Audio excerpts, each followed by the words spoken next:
안녕하세요. 수서동행교회 정남 목사입니다. 오늘도 이렇게 말씀 동행에 이 자리 가운데 나오신 모든 식구들 주님의 이름으로 축복하고 환영합니다. 오늘도 우리가 출애굽기의 말씀을 가지고 함께 주님의 은혜를 나누어 갈 터인데요.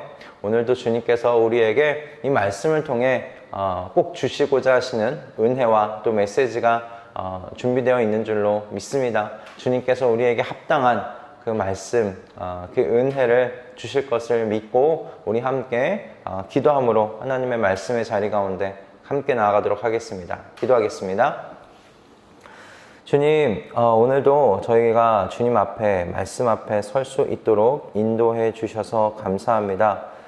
주님의 말씀 앞에 우리를 불러주셨는데 아버지, 이 말씀이 저희를 살리는 말씀 될 수 있도록 인도하여 주시옵소서. 이 말씀으로 말미암아 우리가 더욱더 주님 닮아갈 수 있게 하시고 이 땅 가운데서 하나님의 자녀로서 우리의 그 정체성을 잃지 아니하고 그 맛을 잃지 아니하고 그 빛을 잃지 아니하고 세상 속에서 맛을 내며 빛을 발하며 그렇게 힘있게 살아가는 우리 모든 하나님의 자녀들 다 될 수 있도록 주님, 오늘 이 말씀을 사용하여 주시옵소서.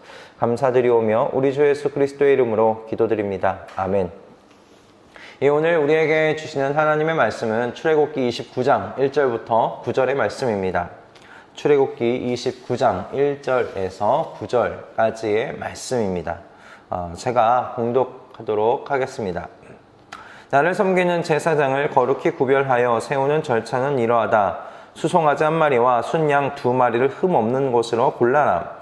그리고 누룩을 넣지 않은 빵과 누룩 없이 기름만 섞어 만든 과자와 누룩 없이 기름만 바른 속빈 과자를 고운 밀가루를 가지고 만들어라. 너는 그것을 모두 한 광주리에 넣어서 수송아지와 2마리의 숫양과 함께 광주리채 바쳐라.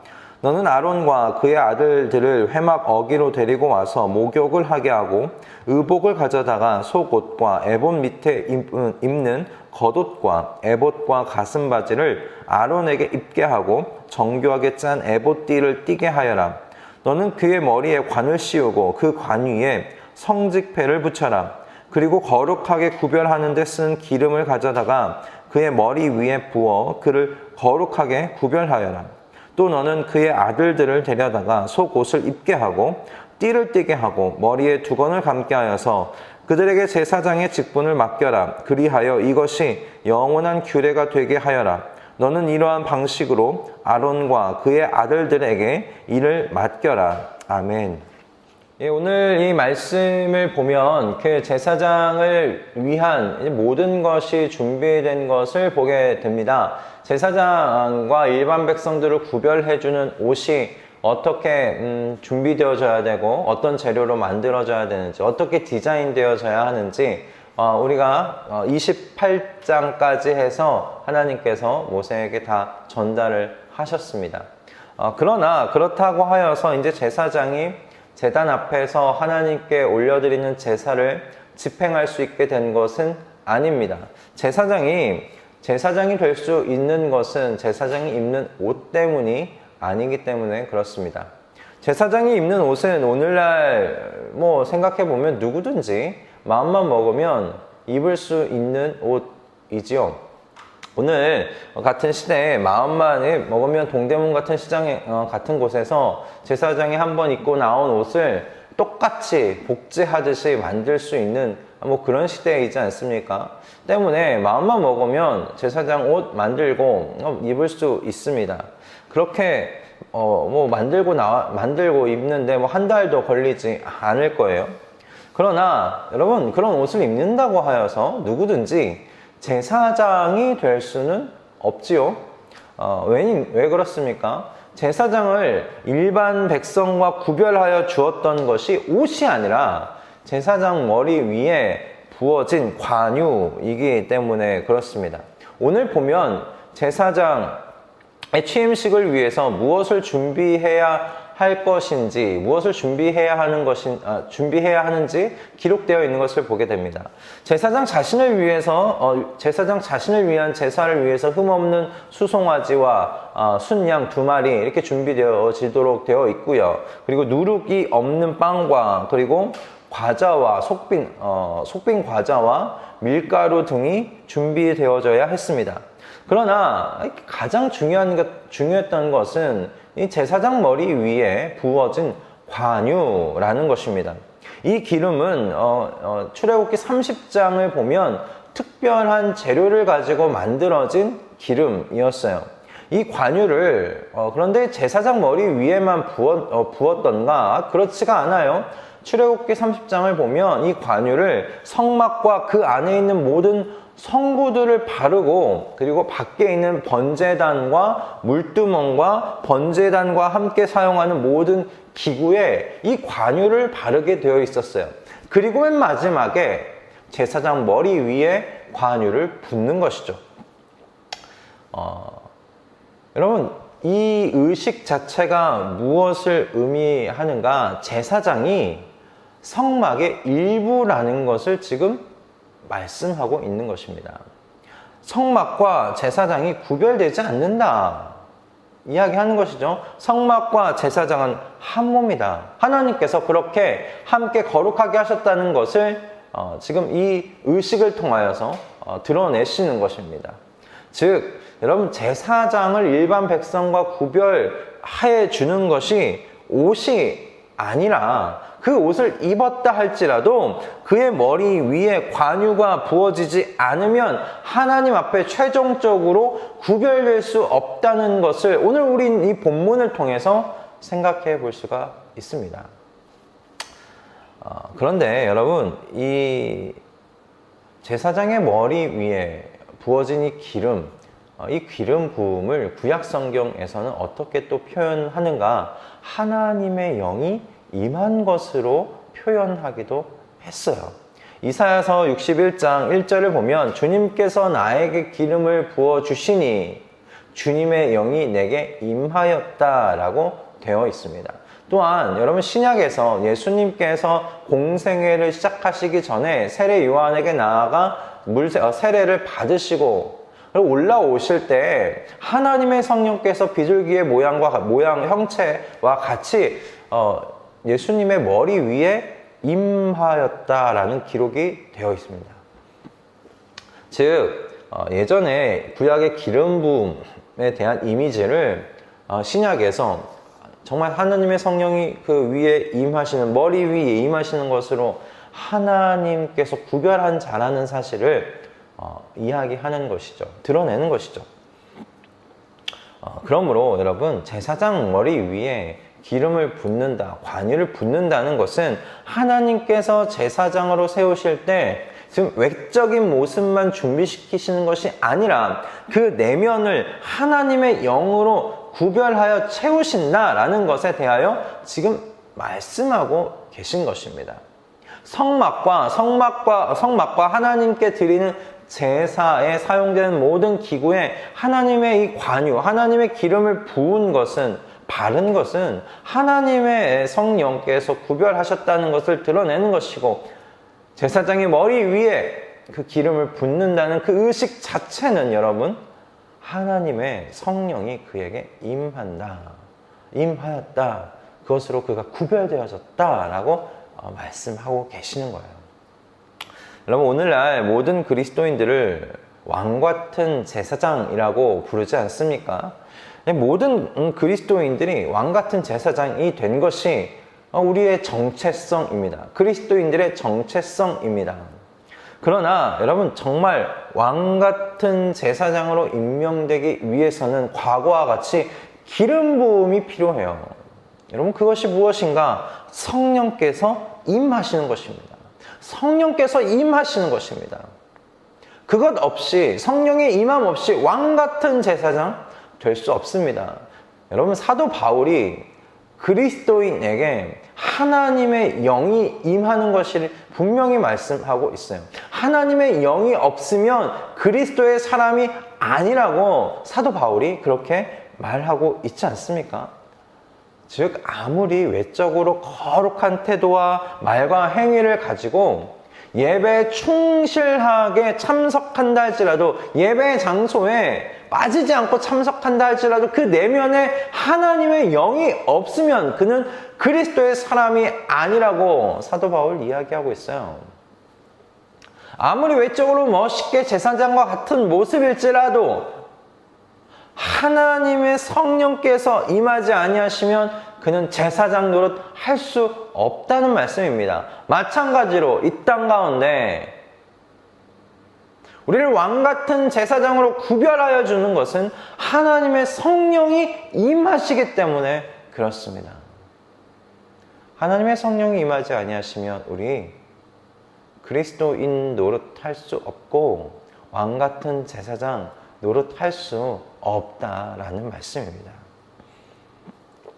여러분, 또 하나님의 영이 임하였지만 하나님의 성령으로, 그 영으로 충만한 삶을 사는지에 따라서 세상 속에 비추는 어떤 그 생명의 빛의 밝기도 여러분 천차만별일 수밖에 없죠.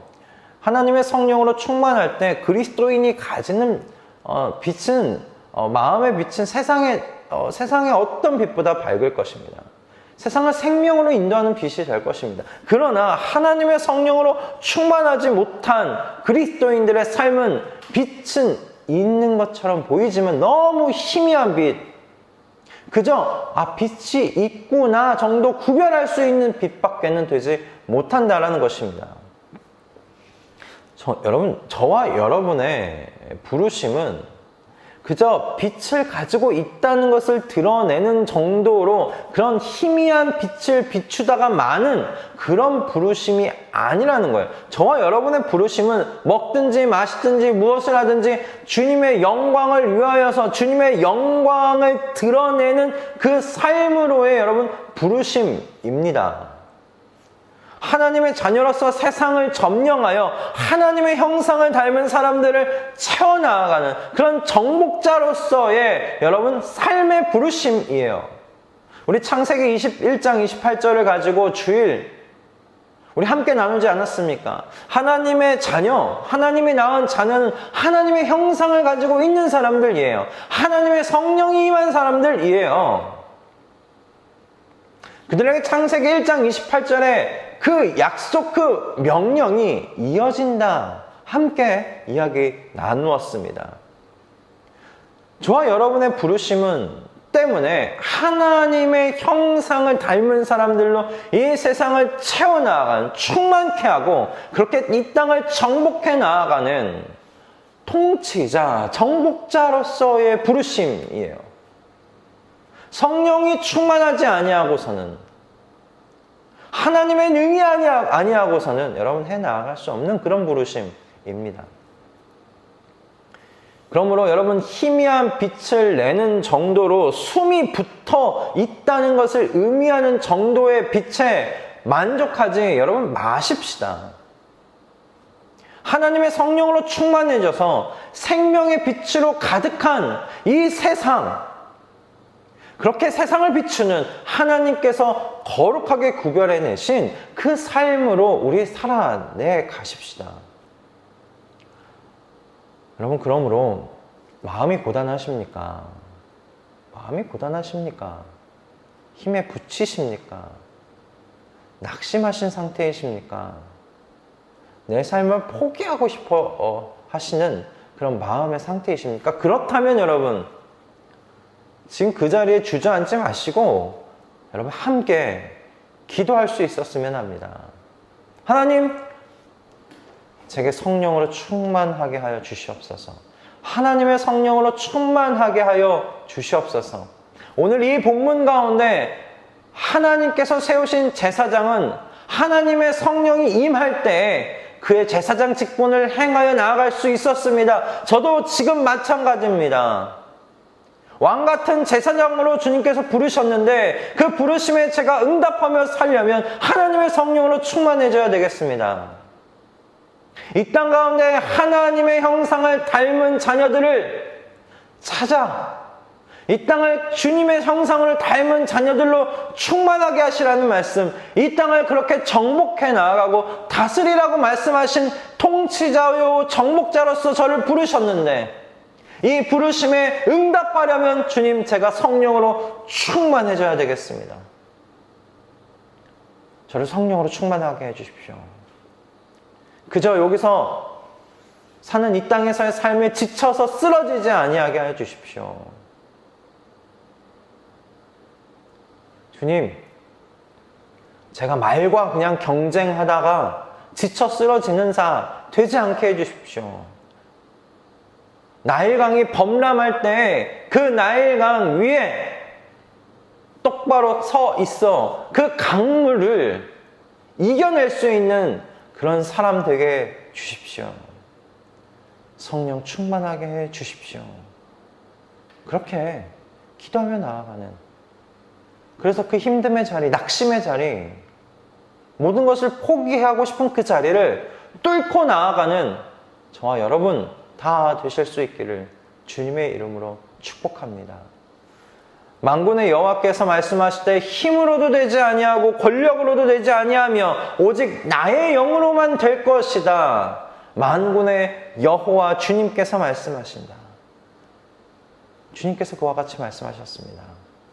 주님의 영으로 충만한 삶을 갈급해 하시는 축복이 여러분 우리 모두에게 임하는 한 주 되기를, 하나님의 성령으로 그래서 살아 나아가는, 하나님의 능으로 살아 나아가는 한 주 되시기를 주님의 이름으로 축복합니다. 기도하겠습니다. 하나님 아버지, 오늘도 우리에게 이와 같이 격려의 말씀, 그리고 오늘 우리의 삶의 자리를 뚫고 나아갈 능력의 말씀 허락해 주셔서 감사합니다. 주님, 제사장이 제사장 될 수 있었던 것, 제사장 노릇할 수 있었던 것은 그가 입은 옷 때문이 아니라 주님의 성령이 임하셨기 때문에 그렇습니다. 주님의 영이 임하셔서 그를 구별된 사람 만드셨기 때문에 그렇습니다.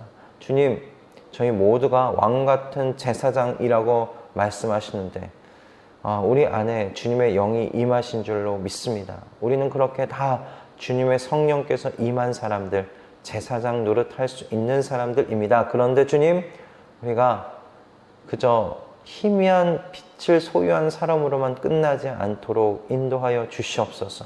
먹든지 마시든지 무엇을 하든지 주님의 하나님의 영광을 위해 하라고 하신 그 하나님의 말씀을 따라 주님, 우리가 우리의 힘으로가 아니라 우리 안에 계신 성령 충만의 능력으로 주님께서 우리에게 주신 바 말씀을 이루어 나아갈 수 있도록 인도하여 주시옵소서.